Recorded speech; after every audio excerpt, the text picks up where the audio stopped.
한 젊은 남성이 술집 앞 인파 속에서 비극적인 죽음을 맞이했습니다. 사건 발생 장소는 필라델피아의 켄싱턴 지역이었죠. 필라델피아는 본래 미국 전역에서 범죄율이 높은 도시 중 하나입니다. 그리고 필라델피아 북동부에 위치한 켄싱턴은 필라델피아에서도 범죄율이 가장 높은 구역으로 꼽히죠. 최근 대대적인 예방 노력으로 필라델피아의 연간 범죄율이 60년 만에 최저치로 떨어졌다고는 하지만 올해 들어서도 벌써 15건의 치명적인 사건이 발생했습니다. 평균 3에서 4일에 한 번꼴로 여전히 안타까운 희생이 이어지고 있는 셈이죠. 또 하나의 치명적인 하루라는 문구는 현지 언론에서 잊을만 하면 등장하는 보도 제목입니다. 하지만 이 사건은 대부분의 사건들과 달랐습니다. 사건 현장에는 적지 않은 목격자가 있었고 심지어 피해자가 쓰러질 때 그 밑에 깔린 사람도 있었습니다. 그러나 경찰의 신문 앞에서는 거의 모든 사람이 나는 아무것도 보지 못했다고 말할 뿐이었죠. 경찰은 이에 대해 속수무책이었습니다. 곧 피해자의 어머니는 깨달았죠. 만약 자신이 나서지 않는다면 범인은 영원히 처벌받지 않을지도 모른다는 것을요. 그래서 그녀는 아들을 위해 직접 진실을 찾아 나서기로 결심합니다. 미지의 미스터리 수첩 지금 시작합니다. 2016년 4월 10일 주말이었습니다.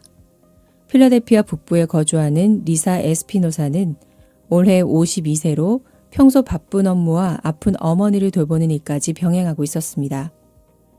그날 밤 11시 반쯤 하루 일과를 마친 리사는 샤워를 하고 쉴 준비를 했습니다. 다음 날이 월요일이었기 때문에 그녀는 무심코 휴대폰을 진동 모드로 바꿨죠. 이때까지만 해도 리사는 알지 못했습니다. 이 밤 그녀가 잠들지 못할 운명이라는 것을요. 필라델피아 북부는 소외된 지역 사회가 많은 곳으로 유명합니다. 이곳의 밤은 화려한 네온 사인으로 빛나지만 동시에 위기가 도사리고 있죠. 값싼 불법 약물들을 어디서나 볼 수 있고 술집 문 앞에서는 종종 젊은이들이 사소한 일로 말다툼을 벌이거나 심지어 크게 주먹다짐을 하기도 합니다. 새벽 2시 30분경 리사의 침대 머리맡에 있던 휴대폰이 진동과 함께 빛을 냈습니다. 그녀는 너무 깊이 잠들어 있어서 듣지 못했죠. 하지만 얼마 지나지 않아 전화기가 다시 빛났고 이번에 잠에서 깬 리사는 일어나 전화를 집어들었습니다. 전화를 건 사람은 그녀의 전 남편 호세였습니다. 새 아이가 성인이 된 이후로 두 사람은 거의 연락하지 않았고 하물며 이런 깊은 밤에는 더더욱 그랬죠. 리사의 마음속에 불길한 예감이 스쳤습니다.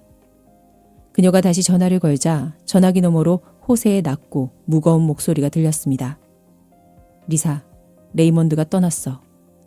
이 말을 직접 들어보지 않은 사람은 그 순간의 충격을 가늠하기 어려울 것입니다. 떠났다는 것이 무슨 의미인지 알면서도 리사는 무의식적으로 되물었습니다. 뭐가 떠나? 걔가 어딜 갔는데? 말이 입 밖으로 나올 때 그녀의 목소리는 이미 울먹이며 떨리고 있었습니다. 호세는 그녀에게 2명의 경찰관이 집으로 찾아와 알려주었다고 말했습니다. 그들의 막내 아들 레이먼드가 술집 앞에서 난투극에 휘말렸고 현장에서 목숨을 잃었다는 것이었죠. 그리고 지금 당장 가족이 시신을 확인하러 와야 한다고 했습니다. 이때의 리사는 아직 잠에서 완전히 깨지 못한 상태였거나 혹은 그저 이 모든 게 꿈이기를 간절히 바랐을 겁니다. 곧이어 큰아들 루이스에게서도 전화가 걸려왔습니다. 그는 수화기 너머로 말했습니다. 엄마, 저 지금 현장이에요. 여긴 온통 노란색 폴리스 라인 투성이에요. 레이먼드가 정말 우리 곁을 떠났어요. 그 순간 리사는 자신의 세상이 완전히 무너져 내리는 것을 느꼈습니다. 리사는 필라델피아에서 태어나 편부모 가정에서 자랐습니다. 어머니가 재혼한 후 가정폭력에 시달렸고 그로 인해 리사는 청소년 시절 자주 집에 들어가지 않았으며 무모한 일들도 많이 겪었죠. 19살 때 그녀는 첫째 아들 루이스를 낳고 싱글맘이 되었습니다. 20살 때는 불법 약물에 손을 댔고 1년 뒤 또 크리스토퍼를 낳았습니다.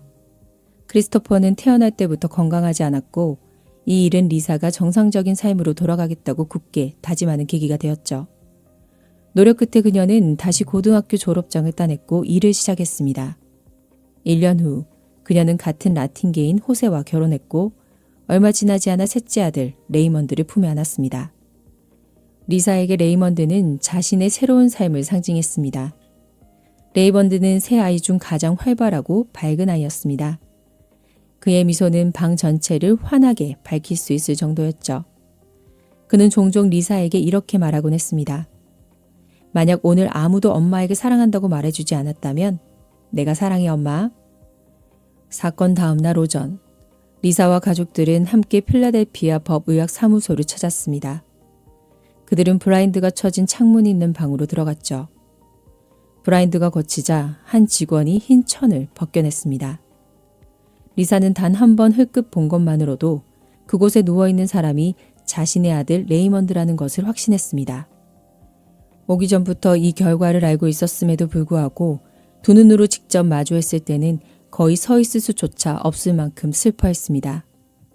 이후 레이먼드의 가족들은 경찰서에서 조사를 받았죠. 이어지는 며칠 동안 리사는 이 사건을 담당하는 수사관에게 수없이 전화를 걸었습니다. 하지만 돌아오는 대답은 저희에게 전화하실 필요 없습니다. 수사에 진전이 있으면 저희가 연락드리겠습니다. 라는 것뿐이었습니다.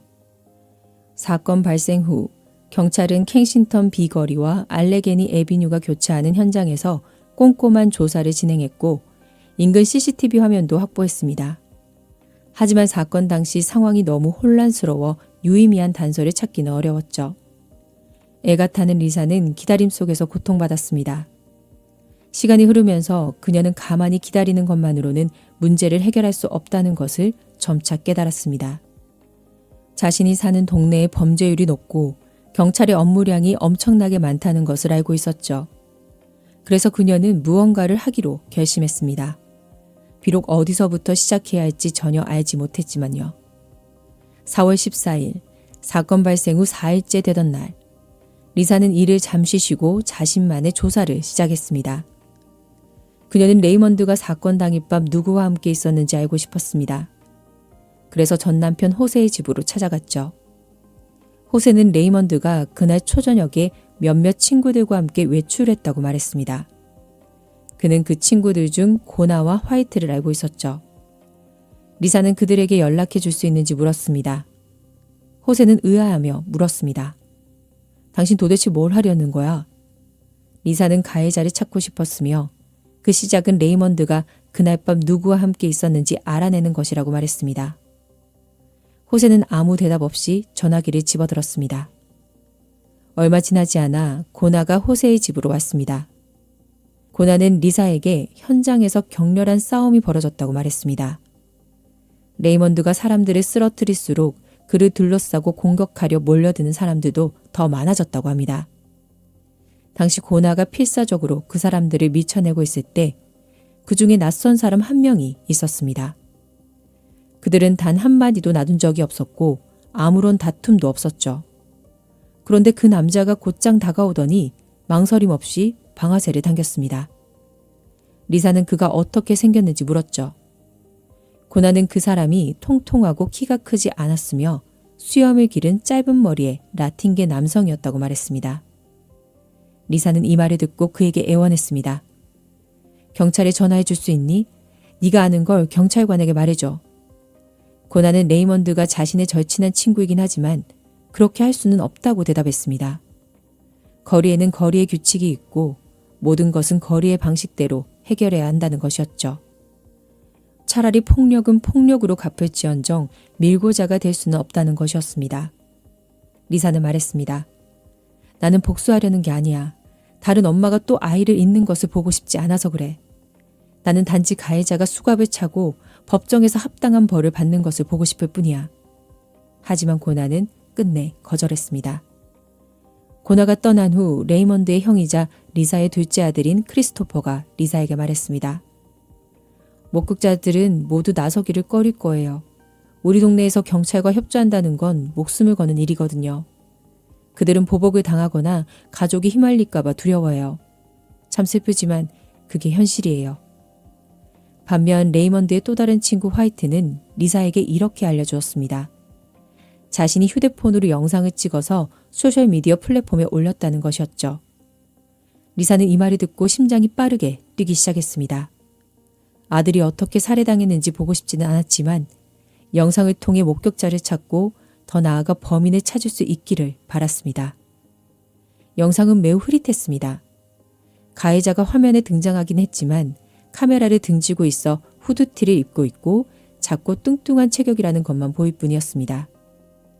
리사는 영상을 수십 번 반복해서 돌려보며 세세한 부분을 찾으려 했었죠.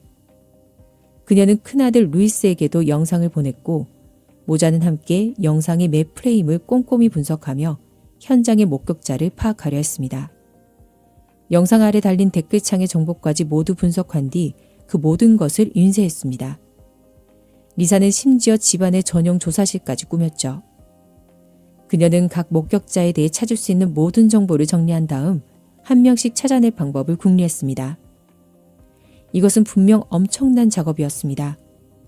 그녀는 댓글을 남긴 사람들과 연락하여 그중 몇 명의 목격자를 찾아냈고 그들의 활동 구역을 추적하기 시작했죠. 리사도 이것이 매우 위험하다는 것을 알고 있었지만 이것이 아들을 위해 할 수 있는 마지막 일이라고 생각했기에 기꺼이 위험을 감수했습니다. 다른 사람들을 끌어들이지 않기 위해 그녀는 이 조사 작업을 혼자 해내기로 결정했습니다. 리사는 어떤 동네들은 함부로 들어가 소문을 캐고 다닐 수 없다는 것을 알았기 때문에 모자나 스카프를 써서 신분을 숨기는 등 조심스럽게 행동했습니다. 며칠간의 노력 끝에 리사는 한 여성 목격자를 찾아냈는데 그녀는 사건 현장에서 반블럭도 채 떨어지지 않은 슈퍼마켓의 계산원이었습니다. 리사는 그곳에 연속으로 몇 번 찾아가 천천히 말을 붙였죠. 세 번째 방문했을 때 리사는 그날 밤 총격 사건 얘기 들었어요? 라고 물었습니다. 점원은 고개를 끄덕이며 네, 그때 제가 현장에 있었어요. 라고 답했죠. 그녀는 가해자의 인상착의도 묘사했는데 고나가 말한 것과 매우 비슷했습니다. 이 말은 리사에게 더욱 확신을 주었죠. 리사는 점원에게 소셜미디어 플랫폼에 달린 댓글 작성자 몇 명도 보여주었습니다.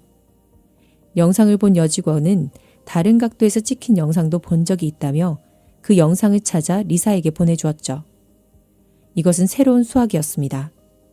이 영상 아래에도 꽤 많은 댓글이 있었는데 그중 시신이 내 위로 쓰러졌다라는 댓글이 있었습니다. 이 사람은 리사가 찾아낸 사람 중 레이먼드와 가장 가까이 있었던 사람이었습니다. 그래서 그녀는 그의 소셜미디어 계정을 추적하기 시작했고 그가 올린 다른 게시물들을 통해 그가 자주 소통하는 몇 명의 친구들을 발견했습니다. 그리고 조사를 통해 이 목격자의 어머니가 사건 현장 근처의 한 교회에 자주 다닌다는 사실도 알아냈습니다. 공교롭게도 리사의 어머니 역시 예전에 그 교회에 자주 다녔었죠. 리사의 어머니는 그 여자는 자기 아들을 위해 자주 기도를 했어. 그녀 아들은 항상 총기를 소지하고 다닌다더라 라고 말했습니다. 리사는 이 정보들을 하나하나 기록해 나갔고 마침내 그 사람을 찾아냈습니다. 하지만 그 역시 다른 목격자들과 마찬가지로 어떠한 정보도 누설하려 하지 않았습니다. 리사가 조사를 홀로 진행하긴 했지만 그녀의 가족들도 그녀를 돕기 위해 최선을 다하고 있었습니다. 그중 조카가 한 가지 소식을 전해왔는데 자기 직장 동료의 언니인 트레이시가 그날 밤 현장에 있었고 피해자를 도우려 했다는 것이었습니다. 그래서 리사는 즉시 트레이시에게 전화를 걸었죠. 트레이시는 그날 밤을 회상하며 말했습니다. 그녀는 아래층 호텔에서 친구들과 생일 파티를 하고 있었다고 합니다. 친구의 남자친구가 술집 사장이어서 가게 문을 늦게 닫았는데 그러던 중 갑자기 큰 굉음과 비명소리를 들었다는 것입니다. 밖을 보니 쓰러진 청년 곁에 수많은 사람들이 몰려 있었지만 아무도 돕지 않았다고 합니다. 트레이시는 그 사람에게 도움이 필요하다고 직감했습니다. 그녀가 말한 그 젊은이가 바로 레이먼드였습니다. 당시 레이먼드는 땅에 쓰러져 있었지만 의식이 남아 있었고 다만 멍한 표정을 짓고 있었습니다. 그리고 잠시 후 마지막으로 눈을 한번 깜빡이더니 숨을 거뒀다고 합니다. 트레이시는 즉시 심폐소생술을 시작하며 사람들을 향해 빨리 경찰을 부르라고 소리쳤습니다. 경찰은 약 15분 후 현장에 도착했는데 그 15분이 마치 영원처럼 길게 느껴졌다고 했습니다. 이후 레이먼드는 순찰차 뒷좌석으로 옮겨졌습니다. 트레이시는 자신은 사건의 전 과정을 보지 못했기 때문에 범인을 지목할 수는 없다고 말했습니다. 자신은 단지 사후 구조에만 참여했을 뿐이라며 안타까워했고 리사가 아들을 잃은 것에 깊은 슬픔을 표했습니다. 리사는 이 이야기를 듣고 크나큰 위안을 얻었습니다. 이제 그녀는 아들이 생의 마지막 순간에 결코 혼자가 아니었다는 사실을 알게 되었습니다. 그는 한 선량한 여성의 품에서 눈을 감았으며 트레이시는 레이먼드의 천사였습니다. 레이먼드가 12살이 되던 해 리사와 호세는 이혼했습니다.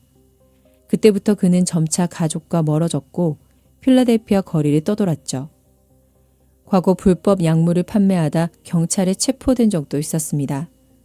리사는 그에게 거리는 네 목숨을 빼앗거나 네 자유를 빼앗을 것이라고 경고하곤 했죠. 레이먼드는 19살에 아버지가 되었고 딸 조안나를 얻었습니다. 그의 탄생이 리사의 삶을 바꿔놓았던 것처럼 레이먼드 역시 딸이 생긴 후 불법 약물을 멀리하기 시작했죠. 그는 건설 현장에서 일자리를 구했고 스스로 좋은 아버지가 되기를 바랐습니다. 하지만 이제 그는 영영 그 꿈을 이룰 수 없게 되었습니다. 사건 발생 16일 후 리사는 사건 담당 경찰관에게 연락을 시도했지만 아무런 답변도 받지 못했습니다. 그래서 그녀가 경찰서장에게 이메일을 보내자 마침내 그 경찰관에게서 전화가 왔습니다. 경찰관은 사건 발생 후 경찰이 모든 단서를 쫓았지만 목격자를 찾기 어려워 수사에 큰 진전이 없었다고 털어놓았습니다. 또한 수사에 진전이 있더라도 이를 공유해 줄 수는 없다며 난색을 표했죠. 리사는 저에게 말해주지 않아도 괜찮습니다. 제가 연락한 이유는 당신들에게 주고 싶은 것이 있어서입니다. 라고 말했습니다. 리사는 출력해둔 8명의 목격자 자료와 2개의 영상을 꺼냈습니다. 그 자료에는 목격자들의 이름, 그들의 주소, 혹은 주로 활동하는 구역 등의 정보가 모두 포함되어 있었죠. 경찰관은 놀라며 물었습니다. 도대체 어떻게 이 사실들을 알아낸 겁니까? 리사는 대답했습니다. 나는 눈에 띄지 않는 여성이라 경찰관들이 할 수 없는 방식으로 사람들과 소통하며 이 단서들을 수집할 수 있었습니다. 이후 경찰은 목격자들을 경찰서로 데려왔지만 여전히 가해자의 정체를 밝히려는 사람은 아무도 없었습니다. 미고자로 낙인 찍히는 것과 그 뒤에 따를 보복이 두려웠기 때문이죠. 그날 밤 리사는 잠을 이룰 수 없었습니다. 증거판 위에는 단서가 빼곡했지만 조사는 다시 교착 상태에 빠졌죠. 리사는 어찌할 바를 몰랐고 어떻게 하면 목격자들의 입을 열 수 있을지 계속해서 고민했습니다. 결국 리사는 전략을 바꾸기로 결심했습니다. 바로 언론의 힘을 빌려 목격자들의 마음을 움직이는 것이었죠.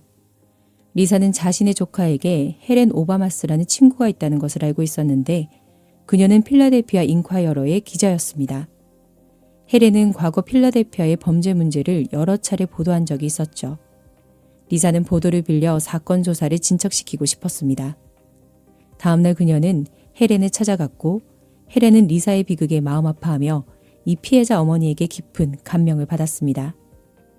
헬렌은 리사와 같은 처지에 놓인 어머니들을 많이 만나봤지만 리사는 그 중에서도 가장 용감한 사람이었습니다.